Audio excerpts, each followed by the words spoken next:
चलिए नमो हरिहंताणं नमो शेखाणं नमो आयर्याणं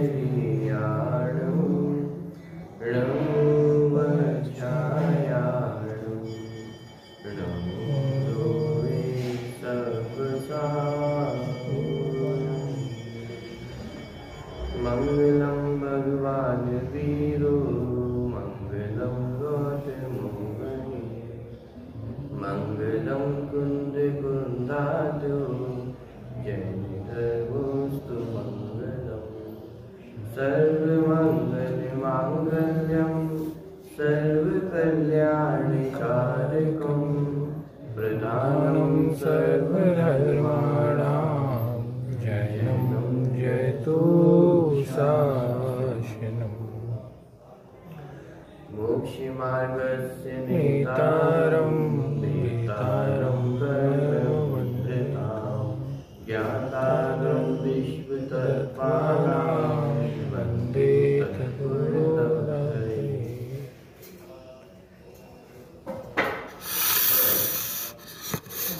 तत्वार्थ की ग्रंथ की चर्चा करेंगे। लास्ट क्लास में ग्रंथ और ग्रंथकर्ता के परिचय के संबंध में अपन ने देखा था। प्रस्तुत जो ग्रंथ है उसका नाम क्या है? मोक्ष शास्त्र तत्वार्थ सूत्र। मोक्ष शास्त्र कहें, तत्वार्थ सूत्र कहें, लेकिन मूल रूप से जो अपन ने नाम देखा था वो क्या था? श्री तत्वार्थ। तत्वार्थ माने मूल रूप से जो ग्रंथ का नाम है वह तत्वार्थ है, क्योंकि इसके आगे जितने भी आचार्यों ने टीका कार्य किया है उन्होंने तत्वार्थ वृत्ति लिखा। माने मैं किस शास्त्र की टीका लिख रहा हूँ, किस शास्त्र की वृत्ति लिख रहा हूँ कि तत्वार्थ वृत्ति माने तत्वार्थ नामक शास्त्र है और उसकी मैं टीका लिख रहा हूँ। राजवार्तिक भी लिखा तो तत्वार्थ राजवार्तिक, श्लोक वार्तिक में भी तत्वार्थ श्लोक वार्तिक, माने मूल जो ग्रंथ का नाम है वह तत्वार्थ है।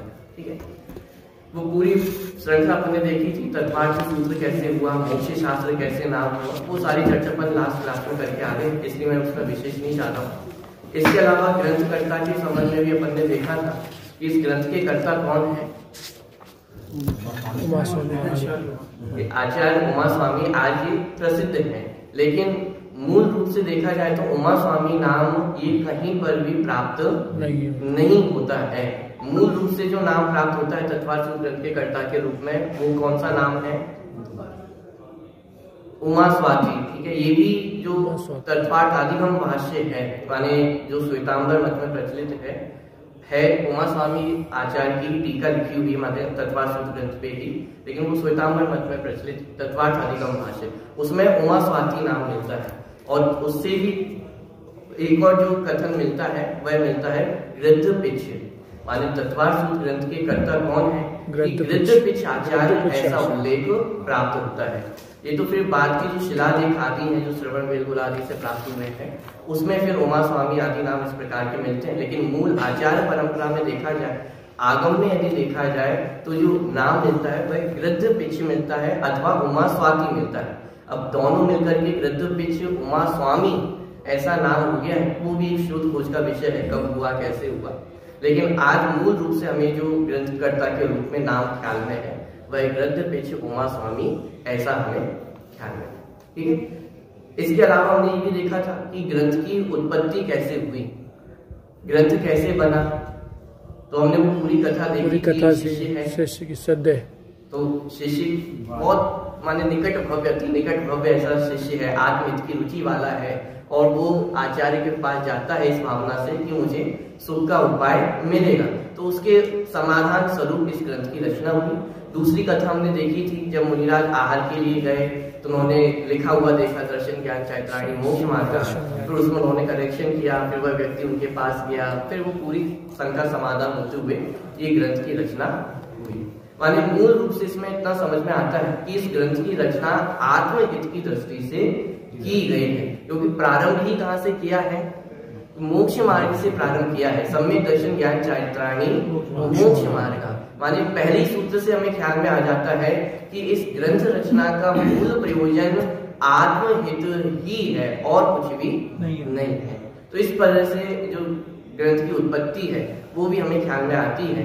माने मूल रूप से जहाँ कहीं भी ग्रंथ उत्पत्ति के संदर्भ में कथा मिलती है, कोई भी बात पढ़ने को मिलती है, तो उसमें मूल इतना है कि एक शिष्य है और वो शिष्य आचार्य के पास जाता है और उनसे प्रश्न पूछता है और उसके समाधान स्वरूप एक जो ग्रंथ की रचना है वो होती चली जाती है। ठीक। दूसरी एक अंतिम पॉइंट और हमने समझा था कि इस ग्रंथ का इतना महत्व क्यों है। माने इतने सारे ग्रंथ हैं और तत्वार्थ सूत्र से पहले तो बहुत ग्रंथों का लेखन हो चुका था। माने आज जिन्हें हम मूल आगम परंपरा कहते हैं, षटखंडागम ग्रंथ हैं, पंच परमागम है, कषाय पावड़ है, तिलोय परिणति ग्रंथ हैं, भगवती आराधना है, मूलाचार। माने ये जो हमारे मूल ग्रंथ हैं उनकी रचना तो हो चुकी थी, लेकिन आज भी तत्वार्थ सूत्र ग्रंथ की इतनी महिमा क्यों है, इतना महत्व क्यों है। तो उसमें एक पॉइंट तो अपन ने देखा था कि तत्वार्थ सूत्र ग्रंथ जैन दर्शन का रिप्रेजेंटेटिव ग्रंथ है। माने जैन दर्शन को यदि रिप्रेजेंट करना हो तो तत्वार्थ सूत्र ग्रंथ के माध्यम से किया जाता है। आज भी माने चाहे कॉलेज हो, यूनिवर्सिटी हो, कोई भी लेक्चर्स हो, जैन दर्शन को यदि प्रतिपादित करना हो, रिप्रेजेंट करना हो, तो सबसे पहला ग्रंथ यदि कोई ख्याल में आता है तो वो तत्वार्थ सूत्र ग्रंथ है। दूसरा कारण ये भी है कि संस्कृत भाषा में पहला लिखा गया जो ग्रंथ है माने वह भी तत्वार्थ सूत्र ग्रंथ है, और उस समय वैदिक परंपरा में ब्राह्मणवाद के अंतर्गत संस्कृत भाषा ही प्रचलित थी। माने कोई भी दर्शन अपने आप को रिप्रेजेंट करता था तो वो संस्कृत भाषा में ही रिप्रेजेंट करता था। माने उस समय की यदि विद्यालयों में, विश्वविद्यालयों में जैन दर्शन को स्थापित करना है, वाद विवाद में जैन दर्शन को स्थापित करना है, तो उसमें संस्कृत भाषा की आवश्यकता बहुत महसूस हुई थी। और उस समय रिप्रेजेंट करने वाला एकमात्र जो ग्रंथ था वह तत्वार्थ सूत्र ग्रंथ है। इसलिए इस ग्रंथ की महत्ता और भी अधिक बढ़ जाती है। दूसरा पॉइंट हमने देखा था कि तत्वार्थ सूत्र ग्रंथ में समाहार शक्ति बहुत है। समाहार शक्ति माने संपूर्ण अर्थ को अपने अंदर समेटने की जो शक्ति है वो इस ग्रंथ में बहुत ज्यादा है। माने देखा जाए तो सूत्र तो बहुत थोड़े से 357 सूत्र हैं, 10 अधिकारों में विभक्त है। लिखना चाहे तो 5-6 पेजों में ये पूरा ग्रंथ समाहित हो जाएगा, लेकिन इसमें इतना अर्थ भरा हुआ है कि जिसकी चर्चा अपन ने पिछली क्लास में की थी। माने गंधहस्ती महाभाष्य जैसा विशाल ग्रंथ हालांकि आज अनुपलब्ध है, लेकिन इतना विशाल ग्रंथ को इसकी टीका के रूप में लिखा गया। इसके अलावा सर्वार्थ सिद्धि, तत्वार्थ, राजवार्तिक, श्लोक वार्तिक, ये सभी जो ग्रंथ हैं वो इसकी टीका स्वरूप ही लिखे गए हैं। ये तो सिर्फ मूल जो टीकाएं हैं उनका नाम मैं ले रहा हूँ, अन्य आचार्यों द्वारा तो हजारों कार्य और हजारों टीका वो तत्वार्थ सूत्र ग्रंथ पे हुई है। इसका मतलब इसके अंदर अपने अर्थ को समेटने की सामर्थ्य बहुत अधिक है। दूसरा, ये रिप्रेजेंटेटिव ग्रंथ है, माने जैन दर्शन को बताने वाला है, तो कम से कम इतना तो होना चाहिए कि सारे विषय इस ग्रंथ के अंदर समाहित हो जाए। तो कर्णानुयुग देखें, अपन द्रव्यानुयुग देखें, चंडानुयुग देखें, ये सारा विषय इसमें हमें मिल जाता है। तो इसलिए भी इसके अंदर समाहार शक्ति बहुत अधिक है, इसलिए इस ग्रंथ का महत्व बहुत अधिक बढ़ जाता है। तीसरी बात ये भी है कि ये सर्वमान्य ग्रंथ है। सर्वमान्य माने जैन परंपरा में चाहे 13 पंथी हो, 20 पंथी हो, श्वेतांबर हो, दिगंबर हो, कोई भी हो, सभी जगह ये ग्रंथ सर्वमान्य है। तो जो चीज सर्वमान्य हो उसका महत्व अलग ही ख्याल में आता है। माने जैन परंपरा में आचार्य कुंद भी सर्वमान्य नहीं है। क्यों? क्योंकि वो तो दिगंबर परंपरा में मान्य है, श्वेतांबर परंपरा में मान्य नहीं है। लेकिन उमा स्वामी आचार्य और उनका लिखा गया तत्वार्थ सूत्र ग्रंथ ये सर्वमान्य है। सर्वमान्य यदि कहता हूं तो जैन परंपरा में तो सर्वमान्य है ही, लेकिन जब अन्य दर्शनों के संबंध में भी चर्चा आती है तो तत्वार्थ सूत्र को अत्यंत विनय पूर्वक स्मरण किया जाता है। तो इस प्रकार हमें ख्याल में आता है कि जैन दर्शन का एक अद्भुत ग्रंथ है, जैन दर्शन को बताने वाला एक अद्भुत ग्रंथ ये तत्वार्थ सूत्र है। ठीक, इतनी चर्चा कल माने लास्ट क्लास में अपनी हो चुकी थी। अब अपन थोड़ा सा आगे बढ़ते हैं। मंगलाचरण की चर्चा आज अपन करेंगे। एक बार मंगलाचरण का पाठ करते हैं, मैं पढ़ता हूँ, फिर आप लोग उसको रिपीट करना। मोक्ष मार्गस्य नेतारं, वेतारं कर्म भूभृतां, ज्ञातारं विश्वतत्त्वानां, लब्धये वंदे तद्गुणलब्धये। ये सामान्य अर्थ तो लास्ट क्लास अपन ने जाते जाते देखा था। मोक्ष मार्ग से नेता माने यहाँ पे किसको नमस्कार किया जा रहा है? मोक्ष से अनंत भगवान को यहाँ पे नमस्कार किया जा रहा है। वे कैसे हैं? मोक्ष मार्ग से नेता माने मोक्ष मार्ग के नेता है। भेदारम कर्म भूभृता, भेदारम माने भेदने वाले, किसको भेदने वाले हैं? कर्म रूपी पर्वतों को, कर्म रूपी पर्वतों को भेदने वाले हैं। ज्ञातारम विश्व तत्वानाम, और कैसे हैं? ज्ञातारम माने ज्ञाता है किसके? विश्व तत्व के। विश्व तत्व माने 7 तत्वों से। विश्व किसे कहते हैं? 6 द्रव्यों के समूह को विश्व कहते हैं। माने इस विश्व में 6 द्रव्य हैं, तो विश्व तत्व माने इसको एक शब्द दिया, विश्व तत्व माने संपूर्ण विश्व को और विश्व के स्वरूप को विश्व तत्व। विश्व माने 6 द्रव्य, तत्व माने उनका स्वरूप। तो विश्व और विश्व के स्वरूप को जानने वाले हैं। ज्ञातानाम विश्व तत्वानाम, ये अनंत भगवान की विशेषताएं होती है। इस प्रकार की विशेषताएं अनंत भगवान की हैं। और वंदे माने ऐसे अनंत भगवान को मैं वंदना करता हूँ, नमस्कार करता हूँ। प्रश्न खड़ा हुआ कि क्यों नमस्कार करते हो? क्या लिखा? तद गुण लब्धये। ये जो गुणों की चर्चा अपन करके आए हैं, मोक्ष मार्ग के नेता हैं, कर्म पर्वतों के भेदता हैं, ज्ञातारम विश्व तत्वानाम, कि इन गुणों की प्राप्ति के लिए ये भगवान मैं आपको नमस्कार करता हूँ। ठीक है, एक सामान्य अर्थ इस मंगलाचरण का हुआ। मोक्ष मार्ग के नेता को, भेदारम कर्म भूभृता, कर्म पर्वतों के भेदता को और विश्व तत्व के ज्ञाता को मैं नमस्कार करता हूँ। क्यों नमस्कार करता हूँ? क्योंकि आपके जैसी गुणों की प्राप्ति, इस भावना से मैं आपको नमस्कार करता हूँ। ठीक है, ये सामान्य अर्थ हुआ। इसमें अब जैसे शब्द है मोक्ष मार्ग से नेतारम, तो नेतारम माने क्या? नेता है। हालांकि आज नेता शब्द थोड़ा विपरीत अर्थ में प्रचलित हो गया है, गलत अर्थ में प्रचलित हो गया है। किसी के संबंध में क्या कहा जाए, यानी वो तो बहुत नेता बनता है, माने थोड़ा गलत अर्थ में प्रचलित हो गया है। नेता माने वो तो किसी की नहीं सुनता, अपनी अपनी चलाने वाला है, या बहुत ज्यादा कोई आगे आगे बढ़े तो उसे हम नेता कह देते हैं। की नजर में पुलिस की कीमतें होती हैं नेता। लेकिन नेता बहुत पवित्र शब्द है, अनंत भगवान को नेता कहा जा रहा है। अब दिक्कत ये है कि समय के साथ शब्दों का अर्थ भी परिवर्तित होता चले जाता है। माने नेता शब्द बहुत पवित्र शब्द था, लेकिन आज के समय में वो शब्द बहुत खोटे अर्थ में प्रयुक्त होने लगा है। अब दिक्कत ये है कि जिनके अर्थ में प्रयुक्त होता है उनका जीवन खोटा है, तो शब्द भी कैसा हो गया? खोटा हो गया। माने ऐसे समय के साथ बहुत सारे शब्द होते हैं जिनका अर्थ बदल जाता है। जैसे एक शब्द है बुद्धू। बुद्धू माने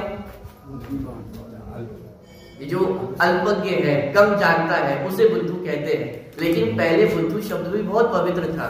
मुख्य रूप से जो बौद्ध मत है उसमें दीक्षित होने वाले सभी जनों को बुद्धू कहा जाता था। माने जो बौद्ध मत में दीक्षित हो रहे हैं वो सब कौन है? बुद्धू है। मानो उनके लिए तो वो बहुत पवित्र शब्द था, लेकिन आज वो बिगड़ते बिगड़ते क्या अर्थ हो गया है? अल्प ज्ञानी। ऐसे एक शब्द है लुच्चा, माने आज तो कहना भी बड़ा मुश्किल है ये शब्द, वो कैसा है व्यक्ति। तो यदि ये शब्द कहा जाए तो इसका मतलब बिल्कुल आज तो गाली के रूप में प्रयुक्त होता है, लेकिन ये भी बहुत पवित्र शब्द है। क्यों? अपने मुनिराजों के लिए शब्द प्रयुक्त किया जाता था। क्यों? क्योंकि जो मुनिराज हैं वो केश लुंचन करते थे, केश लोच करते थे, इसलिए उनके संदर्भ में शब्द प्रयुक्त होता था लुच्चा। लेकिन आज वो अर्थ बिगड़ते बिगड़ते वो एक गाली के रूप में ही प्रचलित हो गया। माने ऐसे बहुत सारे शब्द हैं जिनका पहले अर्थ कुछ और था और आज बिगड़ते बिगड़ते उनका अर्थ कुछ और हो गया है। ऐसे ही शब्द है नेता। नेता भी परम पवित्र शब्द है, अनंत भगवान के लिए प्रयुक्त किया गया शब्द है। ऐसे ही एक शब्द है पंडित। आज के समय में कौन अपने आप को पंडित कहलाना चाहता है? किसी को पंडित कहा जाए तो माने तो भ्रष्टी ही है, तो बड़े पंडित बनते हैं। माने आज वो भी खोटे अर्थ में प्रयुक्त होने लगा है, लेकिन अनंत भगवान के लिए पंडित शब्द का प्रयोग किया है। माने जब अनंत अवस्था से मुक्त होकर सिद्ध अवस्था को प्राप्त करते हैं तो उस मरण को पंडित मरण कहा। माने अनंत भगवान को पंडित शब्द से सूचित किया गया है। माने ये सब बहुत पवित्र शब्द है, भले ही आज उनका अर्थ गलत अर्थों में होने लगा है। तो मूल रूप से अर्थ क्या, मोक्ष मार्ग से नेतारम, कि जो मोक्ष मार्ग के नेता है। अब नेता की विशेषता क्या होती है कि जो सबको लीड कर सके, मोक्ष मार्ग में जो सबको साथ लेकर चल सके। अब साथ लेकर चलना हो तो उस व्यक्ति में कम से कम दो विशेषताएं तो होनी चाहिए। एक तो खुद का जीवन उत्कृष्ट होना चाहिए, खुद का आचरण सर्वश्रेष्ठ होना चाहिए, और दूसरा उसकी वाणी में दम होना चाहिए। भाई नेता में दोनों विशेषताएं जरूरी हैं। यदि खुद का ही आचरण अच्छा ना हो तो फिर कुछ भी बोलता रहे उसको कौन मानेगा।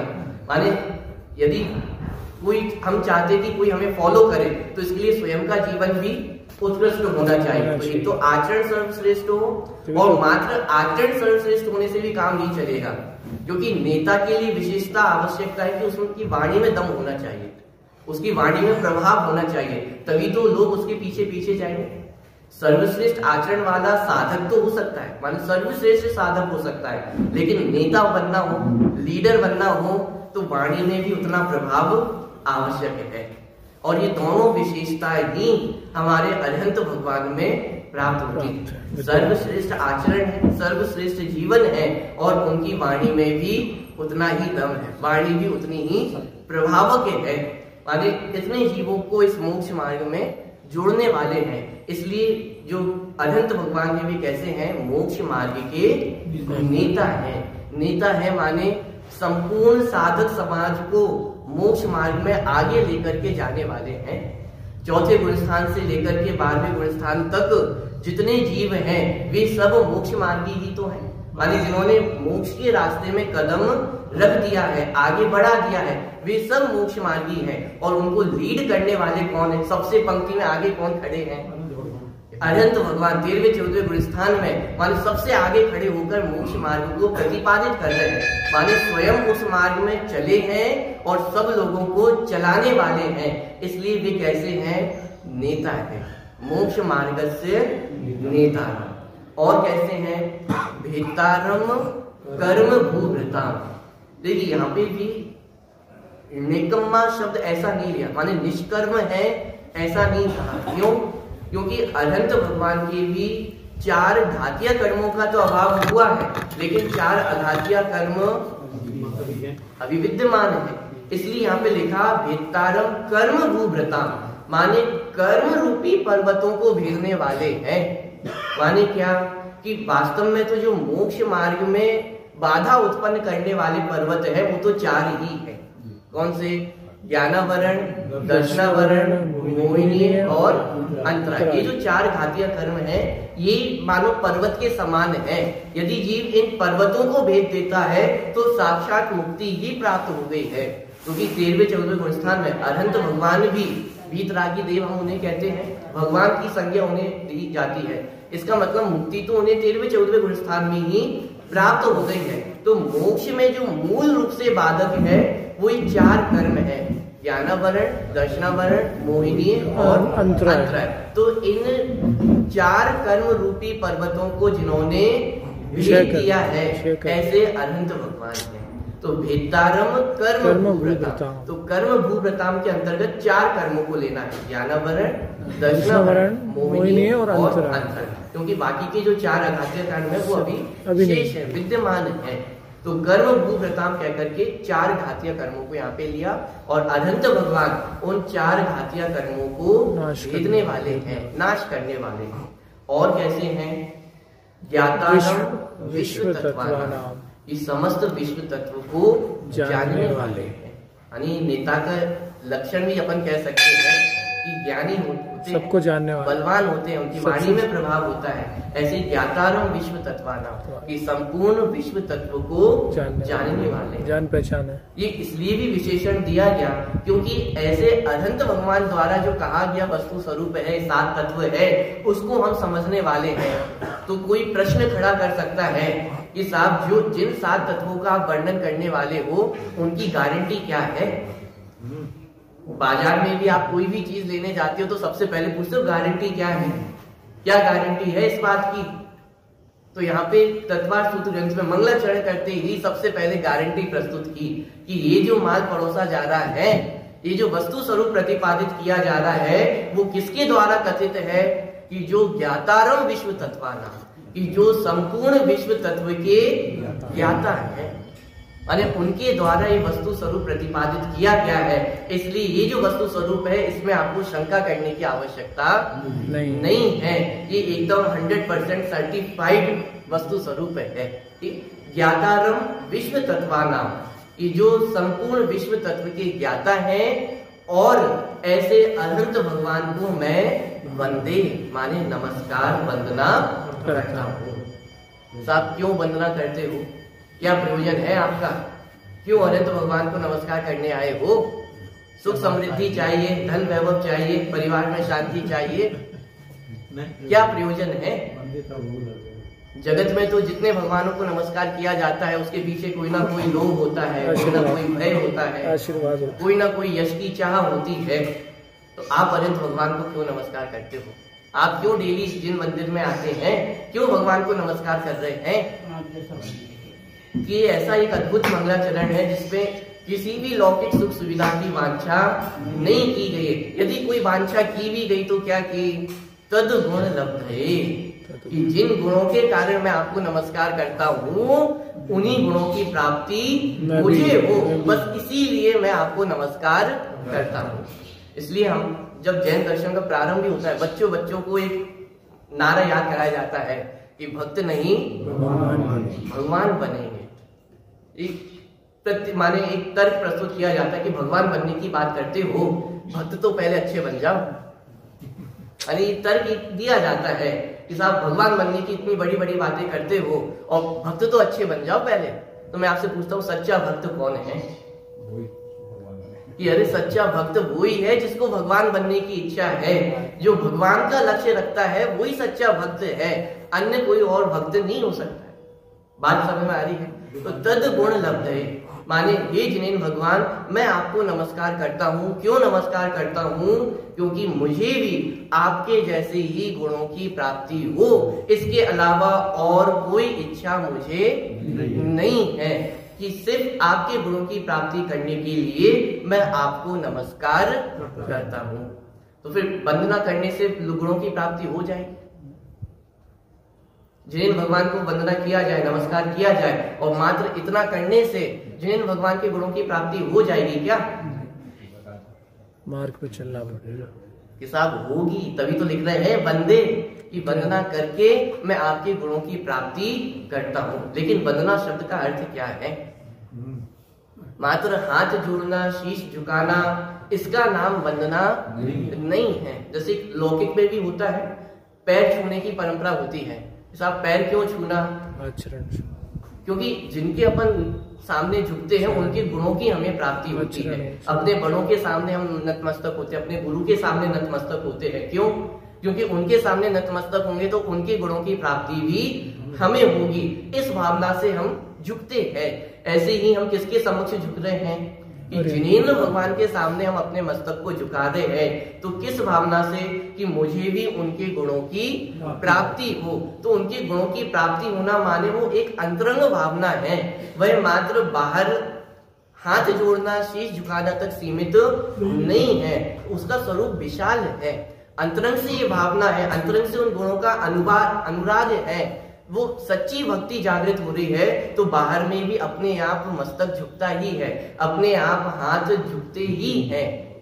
पॉइंट पकड़ में आ रहा है? तो वंदे तदगुण लब्ध है, कि मैं वंदना करता हूँ। क्यों? क्योंकि मुझे आपके गुणों की प्राप्ति हो।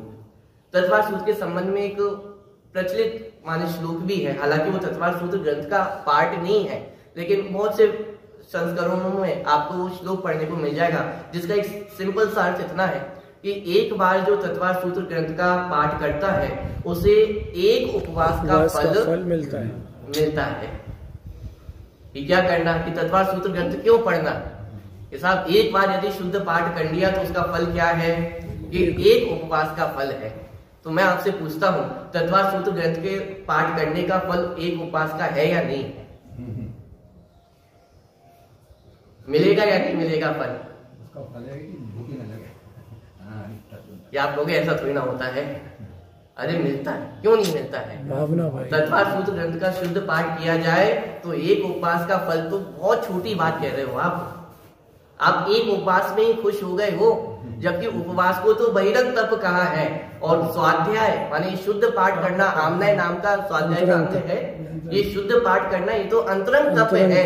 तो आप तो बहिरंग तप में ही खुश हो गए हो।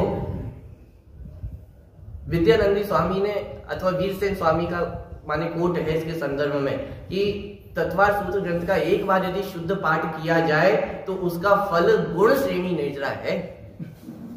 क्या गुण श्रेणी माने साक्षात कर्मों की नेजरा करने का कारण है। माने तत्वार सूत्र ग्रंथ का भाव पूर्वक यदि पाठ किया जाए तो उसका फल तो गुण श्रेणी नेजरा है। और हम कितने में खुश हो गए हैं? एक उपवास करने का फल प्राप्त होगा।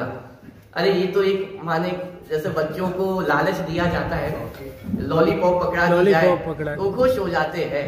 अब ऐसे ही आपको महिमा किसकी है कि उपवास की महिमा है। एक तरफ कहा जाए कि स्वाध्याय का माने ग्रंथ का स्वाध्याय करना है और दूसरी तरफ कहा जाए कि आपको उपवास करना है, तो किसको करना पसंद करेंगे? किसकी महिमा अधिक है हमारे चित्त में? कि साहब स्वाध्याय करने में क्या है? कोई व्यक्ति दिन भर स्वाध्याय करे तो हमें लगता ही नहीं उसने कुछ किया है, और उपवास किया हो तो अरे बहुत बड़ा कार्य किया है। तो माने महिमा किसकी अधिक है? उपवास की महिमा अधिक है। तो फिर आचार्य भी क्या करते? उन्होंने उपवास का ही लालच देकर के प्रेरणा किसकी दी? प्रेरणा दी स्वाध्याय, स्वाध्याय करो। आपको उपवास की महिमा है ना, अरे भाई स्वाध्याय करोगे तो एक उपवास का फल मिल जाएगा। लेकिन छल ग्रहण नहीं करना। एक व्यक्ति थे, उन्होंने कहा कि साहब आज मैंने 5 उपवास किए हैं। एक ही दिन में 5 उपवास किए माने क्या कि साहब एक ही दिन में मैंने 5 बार तत्वार सूत्र ग्रंथ का अध्ययन किया, तो कितना फल मिलेगा? कि 5 उपवास का फल मिल जाएगा। अरे भाई छल ग्रहण नहीं करना। उपवास तो इसलिए कहा था क्योंकि भाव पूर्वक अर्थ समझते हुए शुद्ध तत्वार सूत्र जी का पाठ करना। पाठ भी एक स्वाध्याय का अंग है, आमनाय है। माने वो पाठ करना ये भी स्वाध्याय है, ये भी तप है। ठीक है, तो फल मिलता है या नहीं मिलता है?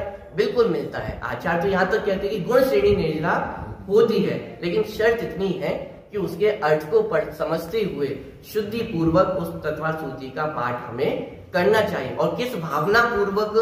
कि मुझे भी उन गुणों की प्राप्ति हो। अन्य किसी भावना से यदि हम पाठ करते हैं तो उसका फल तो उल्टा पाप बंद लिखा है।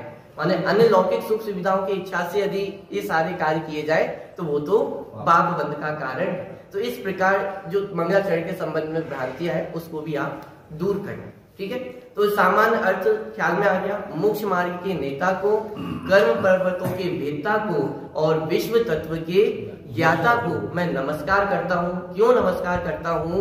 वंदे तद्गुण लब्धये, उन्हीं गुणों की प्राप्ति मुझे हो, इसलिए मैं आपको नमस्कार करता हूँ। ठीक है, अब एक प्रश्न खड़ा होता है, जब अपन मंगलाचरण पढ़ रहे हैं तो मंगलाचरण का अर्थ तो बहुत सीधा सरल हमें समझ में आ रहा है कि जो मोक्ष मार्ग के नेता हैं, कर्म पर्वतों को भेदने वाले हैं, विश्व तत्व को जानने वाले हैं। माने इसमें भगवान के जो 3 लक्षण हैं वो हमें ख्याल में आ रहे हैं। आप लोगों के ख्याल में आ रहे हैं? वीतरागता, सर्वज्ञता और हितोपदेशीपना। वीतरागता माने कर्म पर्वतों के भेदता है, माने ज्ञानवर्ण आदि कर्मों के भेदता है, तो इसलिए कैसे हैं? वीतरागी हैं। सर्वज्ञ ज्ञातारम विश्व तत्वानाम, समस्त विश्व तत्व के ज्ञाता है, इसलिए कैसे है? सर्वज्ञ है।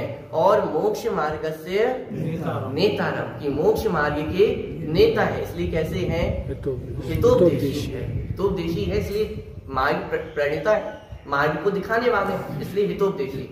तो ये तो बच्चे बच्चे को पता है भगवान किसे कहते हैं। ये जो वीतरागी, सर्वज्ञ और हितोपदेशी उन्हें भगवान कहते हैं। तो इस मंगलाचरण में ऐसी क्या विशेषता है जिसके ऊपर इतने बड़े बड़े ग्रंथ लिख गए? आत्ममीमांसा, अष्टशती, अष्टसहस्त्री। विद्यानंदी आचार्य तो बिल्कुल स्पष्ट लिखते हैं कि ये जो मैं आप्त परीक्षा ग्रंथ लिख रहा हूँ वो तत्वार सूत्र ग्रंथ के मंगलाचरण पर लिख रहा हूँ। तो इतने इतने बड़े बड़े ग्रंथों की रचना हो गई है, और ऐसे मंगलाचरण में क्या विशेषता है? ये तो आजकल हमारे घर घर में बच्चों को परिभाषा याद होती है, जो वीतरागी सर्वगुण हितोपदेशी हो उन्हें भगवान कहते हैं, और उनके गुणों की प्राप्ति करने के लिए मैं आपको नमस्कार करता हूँ। तो ऐसी क्या विशेषता इसमें है? यदि उस समय का विचार किया जाए, माने जिस समय आचार्य उमा स्वामी हुए थे उस समय जितने ग्रंथों की रचना हुई थी ना, उन ग्रंथों के यदि हम नाम भी सुनते हैं तो एक बार को चित्त घबरा जाता है कि कैसे पढ़ेंगे। षटखंडागम ग्रंथ, कषाय पाहुड़, समय सार, प्रवचन सार, नियम सार, पंचास्तिकाय, अष्ट पाहुड़, तिलोय परिणति, भगवती आराधना, मूलाचार। अभी जब हम ये नाम भी सुनते हैं तो हमें ऐसा लगता है कि अरे इनको कभी जीवन में भी पढ़ पाएंगे क्या, इनका अध्ययन करना भी संभव है क्या। माने बहुत विशाल विशाल ग्रंथ हमारे सामने प्रस्तुत होते हैं, और उनका पढ़ना, उनका अध्ययन करना, और फिर उसमें से इतनी सरल और सुबोध जिनेन्द्र भगवान की परिभाषा निकालना, उस समय का यदि विचार किया जाए तो बहुत दुर्लभ कार्य था, एक बहुत अद्भुत कार्य था। दूसरी बात, यहाँ पे जो जिनेन्द्र भगवान का लक्षण बताया गया है वह पूर्णतः निर्दोष लक्षण है। आचार्य उमा स्वामी का जो काल था, युग था, वो एक तरह से ऐसा भी युग था कि जहाँ पे अन्य मत भी बहुत प्रचलित हो रहे थे। अन्य मतों में भी सब अपने अपने मत का प्रचलन कर रहे थे, अपने अपने भगवान को सिद्ध करने में लगे हुए थे कि साहब हमारे भगवान सही है, हमारे भगवान सही है, हम जो बता रहे हैं वही सही है। तो ऐसे युग में अपने भगवान की सत्ता को सिद्ध करना और निर्दोष सिद्ध करना, ये उस समय का बहुत अद्भुत कार्य था। माने आज भले ही हम इस मंगलाचरण में ना देख पाए कि कितना भाव भरा हुआ है, लेकिन उस समय के आचार्यों को इतना भाव दिखाई दिया कि मात्र मंगलाचरण पे ही इतनी बड़ी बड़ी टीका, इतने बड़े बड़े इन ग्रंथों की रचना हो गई। जैसे एक बीज हो, तो बीज हमें दिख तो बहुत छोटा सा रहा है, और एक बीज है, लेकिन जो देखना चाहे उसमें क्या दिख रहा है? पूरे वृक्ष फल। बीज नहीं दिख रहा है, ये साक्षात एक वृक्ष हमें दिखाई दे रहा है, और एक वृक्ष नहीं दिख रहा है, श्रृंखला है इसकी। इस एक बीज में कितने वृक्षों को जन्म देने की सामर्थ्य है। माने जो देखना चाहे तो उसे तो कितना अर्थ दिखाई दे सकता है। ऐसे हमारे आचार्यों को मात्र इन 2 पंक्तियों में इतना अर्थ दिखाई दिया कि 800 श्लोक, 8000 श्लोक माने लिखते ही गए, लेकिन वो भाव उसका खत्म ही नहीं हो रहा है। माने ये उस समय की आप विचार करके देखें तो अपने जिनेन्द्र भगवान की सत्ता सिद्ध करने वाला ये मंगलाचरण है। और उनके 3 लक्षण बताए, जो वीतरागी हो, सर्वज्ञ हो और हितोपदेशी हो, कि वे ही सच्चे जिनेन्द्र भगवान हो सकते हैं। और ये जो लक्षण है वो हमारे जिनेन्द्र भगवान में पाए जाते हैं, अनंत भगवान में पाए जाते हैं, इसलिए वे ही सच्चे भगवान हैं। इसकी सिद्धि इस मंगलाचरण के माध्यम से की गई है। ये मंगलाचरण मूल रूप से जितना आज हमारे पास न्याय शास्त्र उपलब्ध है, न्याय शास्त्र माने यदि बहुत सिंपल लैंग्वेज में कहूं तो जिसमें तर्क के माध्यम से, लॉजिक के माध्यम से वस्तु व्यवस्था की सिद्धि की जाती है, उसे न्याय शास्त्र कहा जाता है। तो यदि उस न्याय शास्त्र का कोई उद्गम स्थल है तो ये 2 पंक्तियां हैं। माने इन 2 पंक्तियों के माध्यम से पूरा जो न्याय शास्त्र है उसकी रचना होती चली गई है। तो ये न्याय शास्त्र को जन्म देने वाला, तर्क को, लॉजिक को जन्म देने वाला यदि कोई मंगलाचरण है तो वो ये मंगलाचरण है, क्योंकि इसमें निर्दोष रूप से जिनेन्द्र भगवान की सिद्धि की गई, उनके लक्षणों को बताया गया है। लक्षण यदि किसी वस्तु का बनाना हो तो वो 3 दोषों से रहित होना चाहिए। कौन कौन से 3 दोष?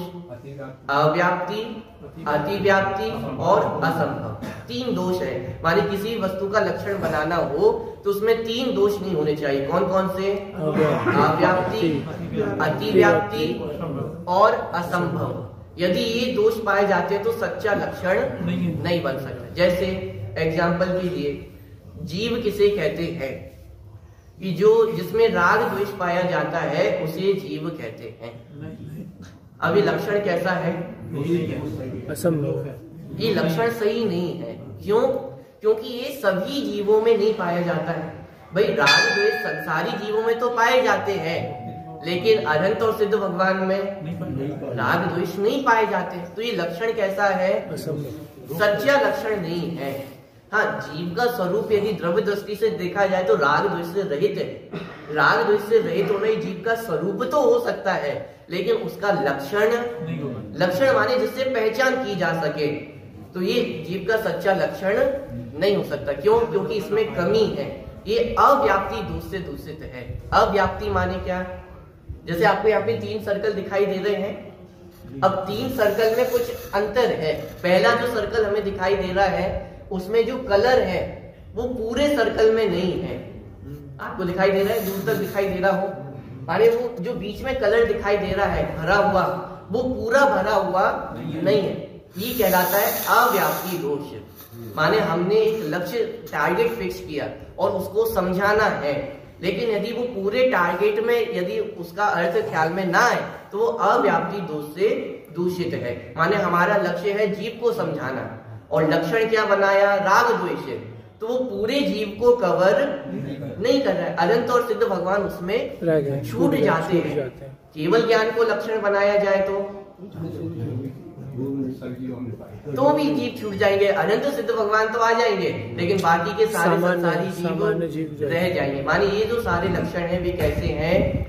अव्याप्ति दोष से दूषित हैं। ठीक है। दूसरा लक्षण होता है, माने लक्षणाभास होता है अतिव्याप्ति। अतिव्याप्ति में क्या होगा? जो टारगेट में तो आ जाए, माने हमारे लक्ष्य में को तो पूरा कवर कर ले, लेकिन लक्ष्य के बाहर भी चला जाए, वो क्या कहलाता है? अतिव्याप्ति। ज्यादा हो गया अतिव्याप्ति। जैसे जो जिसमें चलने की शक्ति हो वो जीव है। अब ये जो लक्षण है वो कैसा है? अतिव्याप्ति दोष से दूषित है। क्यों? क्योंकि जीव में तो चलने की सामर्थ्य है, सभी जीवों में चलने की सामर्थ्य है, लेकिन उसके साथ साथ पुद्गल द्रव्य में भी गति करने की, चलने की सामर्थ्य पाई जाती है। तो ये भी लक्षण कैसा हो गया? अतिव्याप्ति। माने ये टारगेट को तो कवर कर रहा है, लेकिन टारगेट के बाहर भी जा रहा है, तो सच्चा लक्षण नहीं बन सकता है। ऐसे तो फिर पुद्गल को भी जीव कहना पड़ेगा, वो भी चल फिर सकता है। तो पॉइंट समझ में आ रहा है? अव्याप्ति, अतिव्याप्ति। जो टारगेट को भी कवर ना करे अव्याप्ति, जो टारगेट के बाहर भी कवर करे अतिव्याप्ति, और आखिरी है असंभव दोष। असंभव दोष माने जीव किसे कहते हैं? जिसमें स्पर्श गुण पाया जाए कि ये असंभव है। माने एक भी टारगेट को ये हिट नहीं करता है। माने एक भी जीव ऐसा दिखाई नहीं देगा जिसमें स्पर्श गुण पाया जाए, तो ये असंभव दोष है। माने न्याय की भाषा में कहा जाए तो किसी भी वस्तु की पहचान करनी हो तो उसका लक्षण बनाया जाता है, और वो लक्षण इन 3 प्रकार के दोषों से रहित होना चाहिए: अव्याप्ति, अतिव्याप्ति और असंभव। ठीक है। तो जीव का लक्षण क्या बनाया कि चेतना, उपयोग वो जीव का लक्षण है। अब ये उपयोग निगोदिया जीव में भी पाया जाता है, मनुष्यों में भी पाया जाता है, नारकियों में, त्रियंच में, देव में और अनंत सिद्ध में भी पाया जाता है। सभी जीवों में ये लक्षण पाया जाता है, उपयोग। इसलिए जीव का लक्षण क्या बनाया? उपयोग लक्षण। ये जीव का लक्षण, माने इसमें किसी प्रकार का दोष नहीं है। ऐसे ही यहाँ पर जो अरहंत भगवान का लक्षण बनाया गया है, आप्त का लक्षण बनाया गया है, वो क्या बनाया? जो वीतरागी हो, सर्वज्ञ हो और हितोपदेशी हो, वे सच्चे आप्त है। आप्त टर्म न्याय की भाषा में प्रयुक्त किया जाता है अनंत भगवान के लिए। माने न्याय के जितने ग्रंथ हैं वहाँ अनंत भगवान को आप्त शब्द से सूचित किया जाता है। ग्रंथ का नाम भी है आप्त मीमांसा। माने उसमें क्या किया गया है? अरहंतों की, ये आप्त की परीक्षा की गई। आप्त माने अरहंत भगवान, ये अरहंत भगवान की समीक्षा उसमें की गई है। तो आप्त के लक्षणों को पूर्णतः निर्दोष, माने जो वीतरागी हो, सर्वज्ञ हो और हितोपदेशी हो, वो सच्चे आप्त हैं। अभी जो लक्षण है ये सारे दोषों से रहित हैं। माने जो सच्चे भगवान होंगे उनमें वीतरागता पाई जाएगी। माने जितने अनंत सिद्ध भगवान हैं उन सब में वीतरागता पाई जाती है। ऐसा नहीं होगा कि अनंत भगवान माने आदिनाथ भगवान तो वीतरागी हैं और पार्श्वनाथ भगवान, क्यों साहब? क्योंकि पार्श्वनाथ भगवान तो रक्षा करते हैं और आदिनाथ भगवान रक्षा नहीं करते हैं क्या? पहले नंबर क्या 23? महावीर भगवान रक्षा नहीं करते हैं क्या? कि वीतरागता ये अव्याप्ति दोष से रहित लक्षण है। माने वीतरागता समस्त भगवानों में पाई जाती है। समस्त जो जो अनंत होंगे उन सब में वीतरागता पाई जाएगी। तो फिर प्रश्न खड़ा हुआ, पांचनाथ भगवान रक्षा करते हैं या नहीं करते हैं? नहीं करते।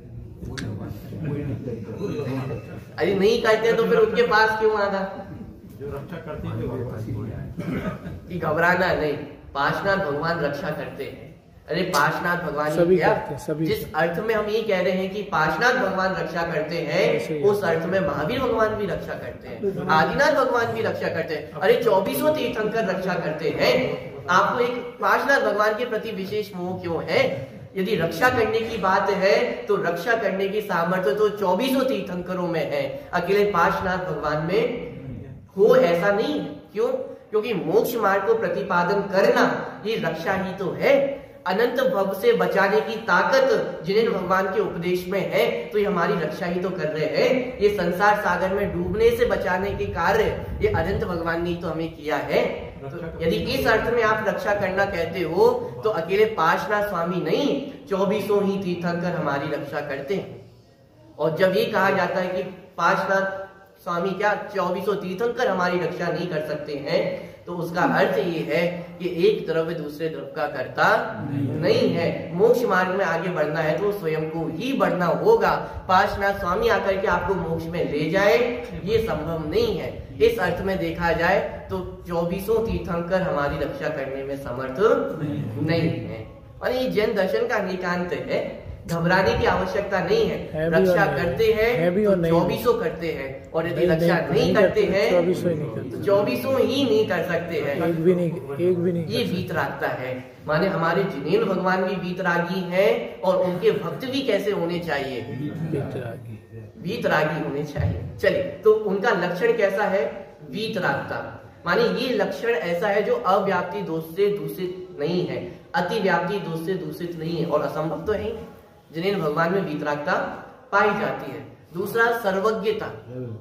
सर्वज्ञता भी इन तीनों दोषों से रहित है, क्योंकि हमारे जिनेन्द्र भगवान सर्वज्ञ है, तीनों लोकालोक को जानते हैं, और जिनेन्द्र भगवान के अलावा अन्य कोई भी लोकालोक को जानने वाला नहीं है। जितने जिनेन्द्र भगवान हैं वो सब लोकालोक को जानते हैं, इसलिए अव्याप्ति दोष नहीं है। और जिनेन्द्र भगवान के अलावा अन्य कोई भी तीनों लोकालोक को नहीं जानता है, इसलिए अति व्याप्ति दोष भी नहीं है। और जिनेन्द्र भगवान में सर्वज्ञता है, इसलिए असंभव तो है ही नहीं। तो ये भी तीनों दोषों से रहित है। और तीसरा लक्षण है हितोपदेशीपना। जितने जिनेन्द्र भगवान है वे सब कैसे है? हितोपदेशी है, हित का उपदेश देने वाले, इसलिए अव्याप्ति लक्षणाभास नहीं है। अति व्याप्ति, जिनेन्द्र भगवान के अलावा अन्य कोई भी हित का उपदेश देने वाला नहीं। साहब ये बात आप कैसे कह सकते हो? अपनी चीज की गारंटी लेते हो ये तो समझ में आता है, लेकिन सामने वाले की भी गारंटी ले रहे हो तो उसका तर्क है ना हमारे पास। क्योंकि हित का उपदेश वही दे सकता है जो वीतरागी हो और सर्वज्ञ हो। माने क्या? कोई सच्चा उपदेश कौन देगा? हित का उपदेश कौन देगा? एक तो जो संपूर्ण वस्तु व्यवस्था को जानता हो, जो पूरी बात जानता हो, वो ही आपको सच्ची बात बता सकता है। जो आधा अधूरा जानता हो वो आपको यथार्थ सच्चा नहीं बता सकता है। तो हमारे भगवान कैसे हैं? सर्वज्ञ। तो इतना तो नक्की हो गया कि वो सब कुछ जानते हैं। अब जो सब कुछ जानता हो वो झूठ बोले वो तो समझ में नहीं आता है, लेकिन एक कारण शेष रह जाता है झूठ बोलने का, कि सब कुछ जानते हुए भी यदि किसी का बुरा करना चाहे तो झूठ बोला जा सकता है। किसी का बुरा करना चाहे, बदला लेना चाहे तो झूठ बोला जा सकता है। लेकिन हमारे भगवान कैसे हैं? वीतरागी हैं। माने ना उन्हें किसी को खुश करना है और ना किसी से उन्हें बदला लेना है। कि जो उनकी पूजा भक्ति करे उन्हें तो सही सही मार्ग बता दे, और जो उनकी पूजा भक्ति ना करे कि उन्हें तो सीधा नरक का रास्ता दिखाना चाहिए, और मेरी भक्ति मत करो और मंदिर मत आओ। ये ऐसा नहीं है। जिनेन्द्र भगवान ना किसी के प्रति राग करते हैं और ना किसी के प्रति द्वेष करते हैं कि अरे जो जिनेन्द्र भगवान को नहीं मानता हो उनको भी हित का ही उपदेश देते हैं, उनको भी सुख का ही उपदेश देने वाले हैं। इसलिए जो जिनेन्द्र भगवान है वे ही हितोपदेशी है। जिनेन्द्र भगवान के अलावा अन्य सभी हित का उपदेश देने में असमर्थ है। क्यों? क्योंकि वो तो रागी दिखाई देते हैं। उनकी कथाएं आप पढ़ के देखो तो राग द्वेष दिखाई देता है। और ये बात न्याय से सिद्ध है कि जो रागी द्वेषी हो वो सच्चा हितोपदेशी नहीं हो सकता है। ठीक है, तो इस प्रकार हमारे जो जिनेन्द्र भगवान है वो वीतराग, सर्वग और हितोपदेशी इन 3 लक्षण से युक्त है और ये लक्षण निर्दोष लक्षण है। इस प्रकार इस जगत में अनंत भगवान की सत्ता सिद्ध गई। माने कोई सर्वज्ञ है, कोई अनंत भगवान है जिसे हम भगवान कह सकते हैं, ऐसी सत्ता वो इस मंगलाचरण के माध्यम से सिद्ध की गई है। इसे न्याय की भाषा में कहा जाता है सामान्य सर्वज्ञ सिद्धि और विशेष सर्वज्ञ सिद्धि। माने पूरा जैन आगम माने न्याय वो इसी आधार पे खड़ा हुआ है कि इस जगत में सर्वज्ञ भगवान होते हैं और वो ही सच्चे हैं और बाकी कोई भी सच्चा नहीं है। अब इसके आधार से ही पूरा न्याय शास्त्र खड़ा होता चला गया। इसलिए इस मंगलाचरण की महानता है, महत्व है और ये महत्व आचार्यों को दिखाई दिया तब तो उन्होंने इतने बड़े बड़े ग्रंथ मात्र इन 2 पंक्तियों पे लिख दिए हैं। ठीक है, तो मोक्ष मार्ग से नेतारम भेदारम कर्म भूव्रताम ज्ञातारम विश्व तत्वानाम वंदे तद्गुण लब्धे। एक कारण तो ये हमें समझ में आ गया कि इस मंगलाचरण का महत्व क्यों है, क्योंकि इस मंगलाचरण के माध्यम से जिनेन्द्र भगवान की सत्ता सिद्ध हुई। दूसरी विशेषता ये है कि इस मंगलाचरण में किसी भी लौकिक सुख सुविधा की वांछा नहीं की गई है।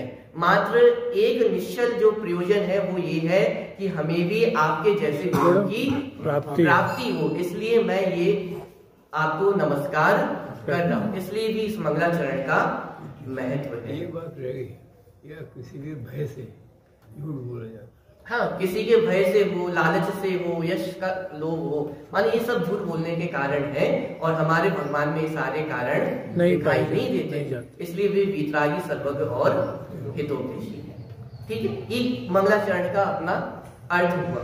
मंगलाचरण के संदर्भ में एक बात और आप जान लें, ये तत्वार्थ सूत्र ग्रंथ का मंगलाचरण है। एक बात तो ये, दूसरा माने एक बात और प्रचलित है कि ये तत्वार्थ सूत्र ग्रंथ का मंगलाचरण नहीं है। अभी तो अपन यही समझते आ रहे हैं कि मंगलाचरण तत्वार्थ सूत्र ग्रंथ का है। इसके संदर्भ में भी अलग अलग मत है।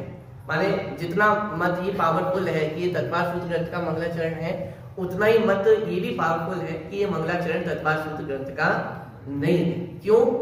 क्योंकि जो सबसे प्रथम टीका हमें हमारे तत्वार्थ सूत्र ग्रंथ की उपलब्ध होती है वो कौन सी है?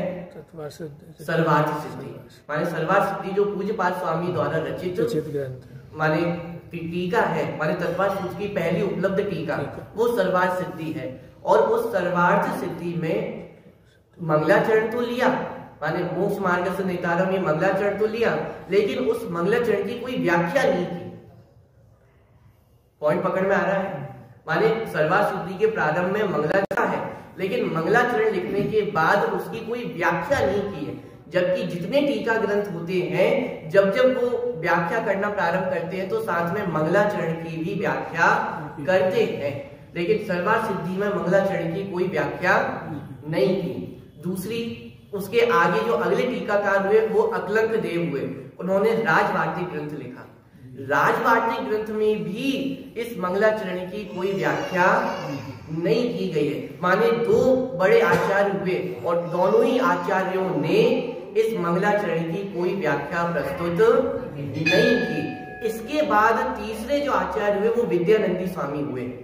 विद्यानंदी स्वामी ने एक स्वतंत्र ग्रंथ ही लिख दिया, माने आप्त परीक्षा। वो आप्त परीक्षा ग्रंथ ही यहाँ से प्रारंभ करते हैं कि मैं तत्वार्थ सूत्र ग्रंथ के मंगलाचरण पे ये आप्त परीक्षा ग्रंथ लिख रहा हूँ। ठीक है, तो अब वो 2 मत हमारे सामने खड़े हुए।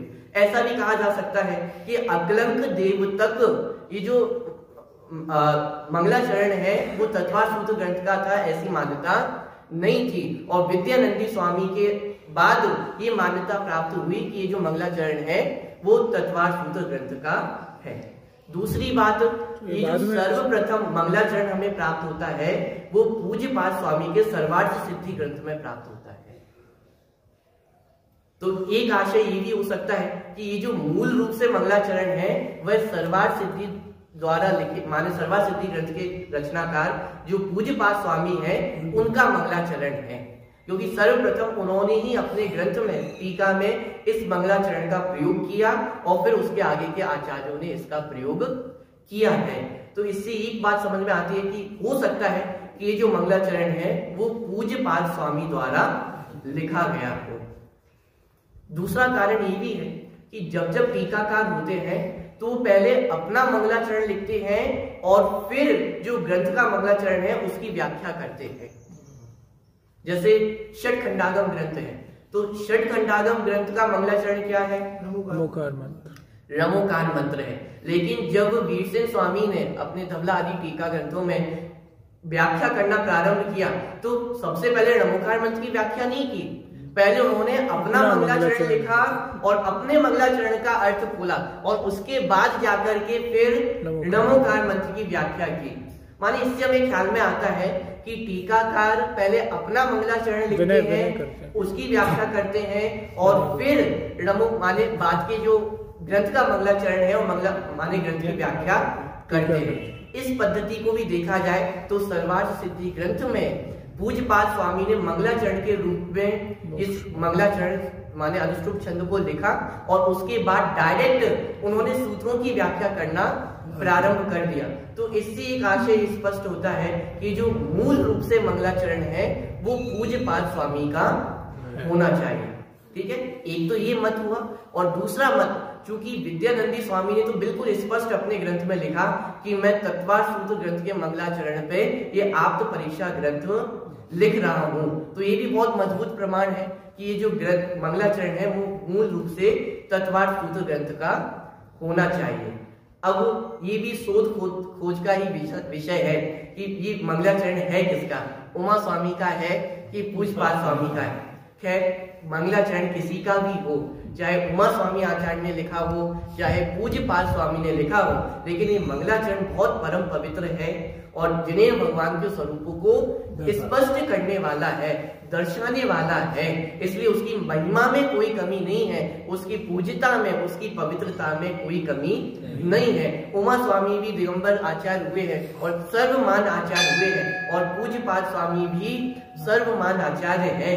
पूज्यपाद स्वामी के संदर्भ में भी वास्तव में तो ये उनका असली नाम नहीं है, पूज्यपाद तो क्यों कहा जाता है? क्योंकि देव आकर के भी उनके चरणों की पूजा करते हैं, इसलिए उन्हें पूज्यपाद ऐसा कहा जाता है। माने दोनों ही आचार्य दिगंबर परंपरा में एक बहुत महत्वपूर्ण स्थान को धारण करते हैं और चाहे पूज्यपाद स्वामी ने लिखा हो चाहे उमा स्वामी ने लिखा हो, ये मंगलाचरण बहुत पवित्र है और इसमें इतना अर्थ भरा हुआ है कि इनके आगे जितने आचार्य हुए हैं उनका विस्तार करना बंद ही नहीं हुआ।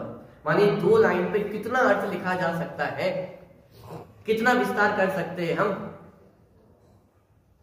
अकलंक देव ने अष्टशती माने 800 श्लोक लिख दिए, उसके आगे विद्यानंदी स्वामी तो उन्होंने तो अष्टसहस्त्री 8000 श्लोक लिख दिए, तब भी उनका मन नहीं माना। क्या 8000 श्लोक लिखने के बाद भी उनका मन नहीं माना तो एक स्वतंत्र ग्रंथ लिखा जिसका नाम है आप्त परीक्षा, अरे तब भी उनका मन नहीं माना। आप्त परीक्षा ग्रंथ लिखा और फिर उस पर खुद ने टीका लिखी 3000 श्लोकों की। आप कल्पना कर सकते कितना कितना कार्य सिर्फ ये 2 पंक्तियों पे हुआ है। इसलिए अपन भी थोड़ा समय इस मंगलाचरण को समझने के लिए लगा रहे हैं। घबराना नहीं कि ऐसे तो अपनी गाड़ी आगे नहीं बढ़ पाएगी। जब आचार्यों ने इन 2 पंक्तियों पे इतना महत्व दिया है तो हम भी क्यों ना इसको समझें।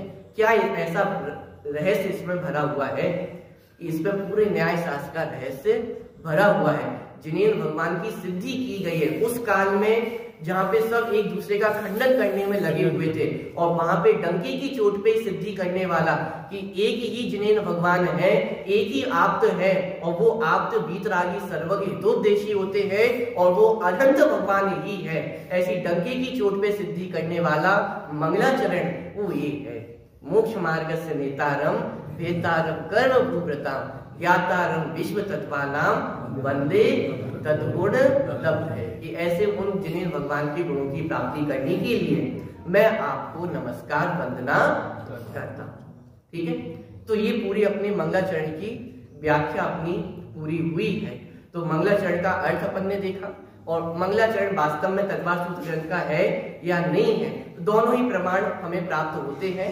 सर्वार्थ सिद्धि में चूंकि सबसे पहले मंगलाचरण प्राप्त होता है तो ऐसा भी माना जाता है कि पूज्यपाद स्वामी का है, और विद्यानंदी स्वामी तो स्पष्ट लिखते हैं कि तत्वार्थ सूत्र के मंगलाचरण पे मैं आत्म परीक्षा ग्रंथ लिख रहा हूँ। तो इस तरह तत्वार्थ सूत्र ग्रंथ का भी माना जा सकता है, पूज्यपाद स्वामी का भी माना जा सकता है, किसी का भी लिखा हुआ हो, लेकिन ये मंगलाचरण बहुत ही महान मंगलाचरण है और जिसमें जिनेन्द्र भगवान के जैसे बनने की भावना व्यक्त की गई है। ठीक है, तो यहाँ से तत्वार्थ सूत्र ग्रंथ का प्रारंभ हुआ है। ठीक है, कहाँ से प्रारंभ हुआ है? सबसे पहला ही अर्थ क्या, शब्द क्या है? मोक्ष। मोक्ष मार्ग से, माने पहले ही शब्द पढ़ के हमें ख्याल में आ गया है कि इसमें मोक्ष मार्ग की चर्चा होने वाली है। थोड़ी सी पहले सूत्र की अपन चर्चा मात्र माने उत्थानी का अपन समझ लेते हैं, चर्चा तो अपन कल विस्तार से करेंगे। माने मंगलाचरण पढ़ के हमें समझ में आ गया है कि इस ग्रंथ में मोक्ष मार्ग की चर्चा होने वाली है। और पहला ही सूत्र क्या आता है? सम्यक दर्शन। सम्यक दर्शन ज्ञान चारित्राणी मोक्ष मार्ग। मोक्ष मार्ग माने पहले ही सूत्र लिख दिया कि मोक्ष मार्ग से डायरेक्ट प्रारंभ किया गया है। तो शिष्य को एक प्रश्न खड़ा हुआ कि एक मिनट आपने तो डायरेक्ट मोक्ष मार्ग से ही प्रारंभ कर दिया है। तो लोक में भी होता है, वैसे कोई व्यक्ति रोगी हो, बीमार हो, तो पहले उसके रोग को निदान किया जाता है, रोग को बताया जाता है और फिर उसका इलाज किया जाता है। अब संसारी जीव है, वो भी राग द्वेष रूपी रोग से ग्रसित है, मिथ्यात्व रूपी रोग से ग्रसित है। तो आपने रोग तो बताया ही नहीं और इलाज बताना प्रारंभ कर दिया, उपाय बताना। तो ये बात तो कुछ समझ में नहीं आई है। इसका क्या कारण है? अन्य ग्रंथ भी आप देखते हैं, 6 डाला आप देखते हैं, तो 6 डाला ग्रंथ में भी पहले संसार का स्वरूप बताया, मिथ्या दर्शन ज्ञान चारित्र का स्वरूप बताया और फिर जाकर के सम्यक दर्शन ज्ञान चारित्र की बात की है। मोक्ष मार्ग प्रकाशक आप ग्रंथ देखेंगे, वहां पर भी पहले संसार का स्वरूप बताया, फिर संसार के कारणों को स्पष्ट किया और फिर जाकर के वो तो बहुत बाद में जाकर के मोक्ष मार्ग का प्रारंभ करते हैं, 9वें अधिकार में जाकर के। तो यहाँ पे तो प्रश्न खड़ा होना संभव है कि जब सभी पहले रोग बताते हैं और फिर उसका इलाज करते हैं और आपने तो पहले इलाज बताना प्रारंभ कर दिया है, ऐसा करना तो नहीं चाहिए। अकलन देव ने इसका माने बहुत सुंदर वर्णन किया, माने उसका तर्क प्रस्तुत किया कि तत्वार्थ सूत्र में उमा स्वामी आचार्य ने ऐसा क्यों किया। उन्होंने एक शब्द दिया आश्वासन के लिए। आश्वासन माने जैसे उदाहरण के लिए उदाहरण दिया उन्होंने, जैसे कोई व्यक्ति जेल में हो, अब जेल में जाकर के आप उस व्यक्ति को ये उपदेश देना प्रारंभ कर दो कि तुम जेल में क्यों आए हो, तुम्हारी क्या गलती है, तो वो सुनना पसंद करेगा कि अरे मैं जेल में हूं, मुझे तो ये पता ही है कि मैं क्यों जेल में हूं, ये मुझे क्या बताते हो कि मैं जेल में क्यों आया हूं, मुझे तो ये बताओ कि जेल से छूटा कैसे जाए। जेल में आकर के मुझे ही बता रहे हो कि मैं जेल में क्यों आया हूं, क्या मेरी गलती है, ये कैसी पागलपंती है। अरे मुझे तो ये बताओ कि जेल से छूटा कैसे जाए। यही सुनना चाहते हैं, यही तो सुनना चाहते हैं। कोई व्यक्ति को डायरेक्ट आप उसकी गलतियां बताने लग जाओ तो डिप्रेशन में आ जाएगा। वो तो मुझे भी पता है मुझसे गलती हुई है, मैं संसार में भटक रहा हूं तो उसका कोई ना कोई कारण है, ये तो मुझे भी पता है कि अरे भाई मुझे ये नहीं जानना कि मैं क्यों संसार में भटक रहा हूँ, मुझे ये जानना है कि संसार से छूटने का उपाय क्या है। तो अकलन देव ने बहुत सुंदर शब्द का प्रयोग किया कि आश्वासन देने के लिए दे रहे हैं। यदि कोई तत्वार्थ सूत्र ग्रंथ पढ़ने आता है, कौन पढ़ने आएगा? संसारी जीव ही तो पढ़ने आने वाले हैं, जो राग द्वेष से दुखी हैं वही तो पढ़ने आने वाले हैं। तो उनको सबसे पहले ही आश्वासन दे दिया, सबसे पहले गारंटी दे दी कि एक बात की गारंटी है कि मोक्ष मार्ग प्राप्त होगा। कि और कुछ हो ना हो, लेकिन मोक्ष मार्ग की गारंटी हम दे रहे हैं। सम्यक दर्शन ज्ञान चारित्राणी मोक्ष मार्ग का, कि आपके जितने दुख हैं उन सभी दुखों को दूर करने का उपाय इस ग्रंथ में आपको 100% मिलेगा। तो ये आश्वासन आचार्य ने हमें प्रस्तुत किया है कि रोग की चर्चा तो पूरी दुनिया करती है, पूरी दुनिया आपको दुखी कहेगी, हम तो यहाँ गारंटी दे रहे हैं। क्या गारंटी दे रहे हैं? कि अरे तुम नालायक नहीं हो, अभव्य नहीं हो, अज्ञानी नहीं हो। क्यों? क्योंकि मोक्ष मार्ग प्राप्त करने की सामर्थ्य वो प्रत्येक जीव में है। तुम हमारे पास आए हो, क्यों आए हो? कि सुखी होना चाहते हो, तो सुखी होने का उपाय डायरेक्ट ये है, सम्यक दर्शन ज्ञान चारित्राणी मोक्ष मार्ग, जाओ सुखी हो जाओ। माने इस तरह से उन्होंने आश्वासन दिया है, एक विश्वास बंधाया है, दृढ़ता प्रदान की है। तो कोई डिप्रेस व्यक्ति हो ना, तो कोई हाथ पकड़ने वाला बस मिल जाए, यदि हाथ पकड़ने वाला ना मिले तो आत्महत्या तक कर लेता है व्यक्ति। और कोई एक साथ देने वाला मिल जाए, हाथ पकड़ने वाला मिल जाए, तो अपनी समस्याओं से आगे बढ़ जाता है। ऐसे ही उमा स्वामी आचार्य ने हम सभी का हाथ पकड़ा है। हम सब तो अपने दुखड़े लेकर के आए थे कि साहब अनंत काल से निबोध अवस्था में थे, फिर वहां से जैसे तैसे निकले तो विचारों भट्टियों में भटक रहे हैं, पंच परावर्तन चल रहा है, मिथ्यात्व राग द्वेष है। वो व्यक्ति तो एकदम ही डिप्रेस सा होता हुआ आया था, एकदम सिर झुका करके आया था, और उमा स्वामी आचार्य ने उसका हाथ पकड़ लिया है, उसके मस्तक पे हाथ रख दिया है कि अरे घबराने की आवश्यकता नहीं है, सम्यक दर्शन ज्ञान चारित्राणी मोक्ष मार्ग। ये मोक्ष मार्ग है। जितने दुखड़े हैं उन सबको साइड में रखो, जितनी बीमारियां हैं वो सब साइड में रखो, इलाज ये है। और जिस दिन ये इलाज अपना लोगे उस दिन सुखी हो जाने वाले हो। तो ये आश्वासन के रूप में यहाँ मोक्ष मार्ग से चर्चा प्रारंभ की है। और पहले दिन भी हमने चर्चा की थी कि ग्रंथ की रचना किस प्रयोजन से हुई है, कि एकमात्र आत्महित के प्रयोजन से ही इस ग्रंथ की रचना हुई है, इसके अलावा और कोई प्रयोजन नहीं है। बाकी सारे प्रयोजनों की सिद्धि तो अपने आप होती चली गई। रिप्रेजेंटेटिव ग्रंथ माने जैन दर्शन को बताने वाला ग्रंथ ये अपने आप बन गया, संस्कृत भाषा का पहला ग्रंथ बन गया। लेकिन मूल भावना तो ये थी कि आत्महित हो, जैसे भी करके जीव आत्महित में जुड़े, बस ये एक मूल प्रयोजन इस माने इस ग्रंथ को लिखने का रहा है।